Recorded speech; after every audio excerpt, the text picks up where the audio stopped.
সাধারণ সাধারণ জেহাদে আপনি যদি হেরে যান, মূল জেহাদের ডাক দিলে আপনারও পাওয়া যাবে না, আপনার জুতাগুলো শুধু ময়দানে পাওয়া যাবে, জুতা ফালায় তো। এজন্য মূল টাইমে কারে পাওয়া যাবে আর না পাওয়া যাবে, এটার প্রাথমিক পরীক্ষায় পাশ হওয়া লাগবে ভাই। যারা গালের দাড়িগুলো কাটেন, আপনি মশকরার শিকার হবেন। আপনি আপনার বন্ধুদের কাছ থেকে তিরস্কার শুনতে পারবেন, কিন্তু এই তিরস্কারকে যদি জয় করতে পারেন, মশকরাকে যদি জয় করতে পারেন, আর যদি মনের বিরুদ্ধে লড়াই করার এবং সংগ্রাম করার সিদ্ধান্ত নিতে পারেন, আমি মনে করি জেহাদের ময়দানে হাজারো ইসলাম বিরোধী শত্রুকে আপনি একাই কাঁপাতে পারবেন ইনশাআল্লাহ। সেজন্য আপনাকে আগে প্রস্তুত করতে হবে সাহাবীদের আদলে, প্রস্তুত করতে হবে মুজাহিদিনদের পোশাকে, প্রস্তুত করতে হবে কোরআনে কারীমের তিলাওয়াত দিয়ে। ও ভাই, আমি জিহাদ করব, আমি রক্ত দিব, আমি সব করব, কিন্তু আমি যদি বলি আজকের এখন থেকে মোবাইলে কোনো গানের কোনো কিছুই রাখা যাবে না, দেখা যাবে না, এমনকি যত রকমের সগীরা গুনাহ কবিরা গুনাহ চোখের মাধ্যমে হয় সব বাদ দিয়ে চলতে হবে, তখনই দেখা যাবে আমাদের পরবর্তী জেহাদের আগে প্রথম জেহাদ 1 সেকেন্ডেই শেষ। আজকে আমি চ্যালেঞ্জ দিয়ে বলতে পারি, এই মৌটাকে 1000 বাসা যদি পাওয়া যায় তল্লাশি করে, 1000 বাসার মধ্যে যদি যাচাই করা হয় কারা কারা সকালবেলায় কোরআন শরীফের তিলাওয়াত করে, 1000 বাসা বাড়িতে পাওয়া যাবে। 995টা ঘরে সকালবেলায় পুরা 1 বছরে একদিনও বাবাও কোরআন শরীফ পড়ে না, মাও কোরআন শরীফ পড়ে না, ছেলে কোরআন শরীফ পড়ে না, মেয়ে কোরআন শরীফ পড়ে না।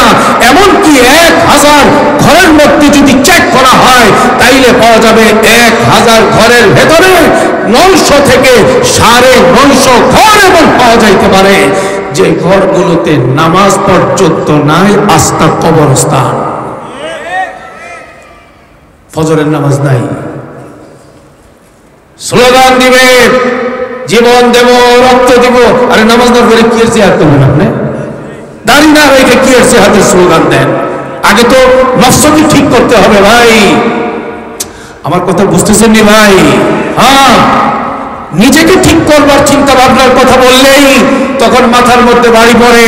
আগে যুবক, আপনাকে বলছি, যুবক ভাই, আপনাকে নিয়ে আপনাকে ভাবতে হবে। আপনার কবরে আপনার মা যাবে না, আপনার কবরে আপনার বাবা বাঁচাতে যাবে না, কিয়ামতের ময়দানে আপনাকে বাঁচাবার জন্য কেউ পাশে দাঁড়াবে না। সেদিন আপনার ঈমান দিয়ে, আপনার আমল দিয়ে, আপনার তাকওয়া দিয়ে, আপনার সুন্নতি পোশাক দিয়ে, আপনার হাবিবে পাকের সুন্নতির জীবনে দিয়ে আল্লাহর রহমতের মাধ্যমে আপনাকে পার হতে হবে।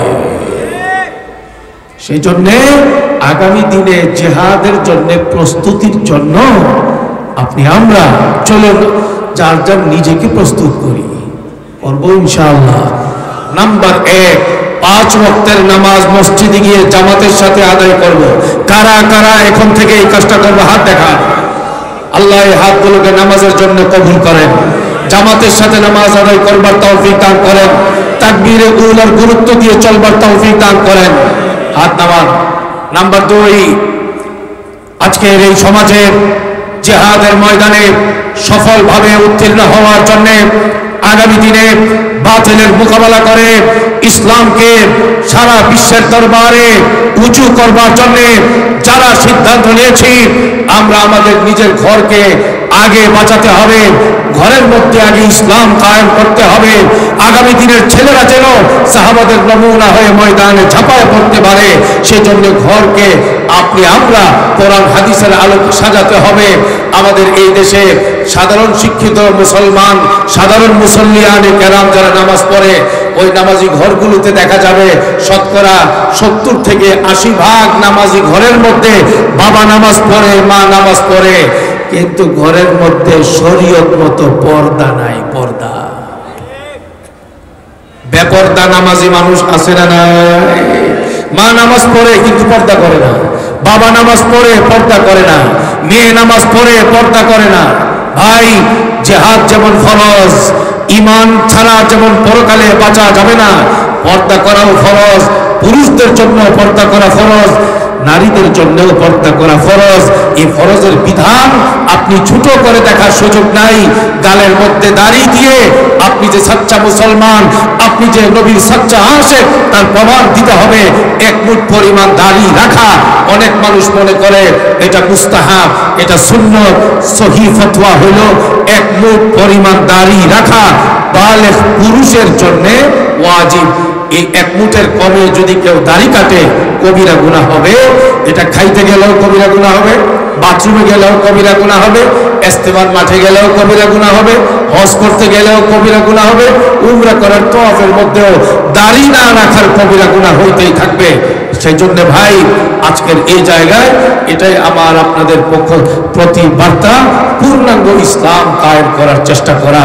পূর্ণাঙ্গ ইসলাম যদি আমার মধ্যে এসে যায়, আমার ছেলেদের মধ্যে এসে যায়, আমার পরিবারের মধ্যে এসে যায়, এই দেশের যুব সমাজের মধ্যে এসে যায়, আমি মনে করি আগামী দিনে কোনো রকমের রক্তপাত ছাড়াই ইসলাম বিজয়ের মুখ দেখবে এবং বাতিলের যত চেলা চামুন্ডা এমনিতেই লেজ গুটায়া পালাতে বাধ্য হবে।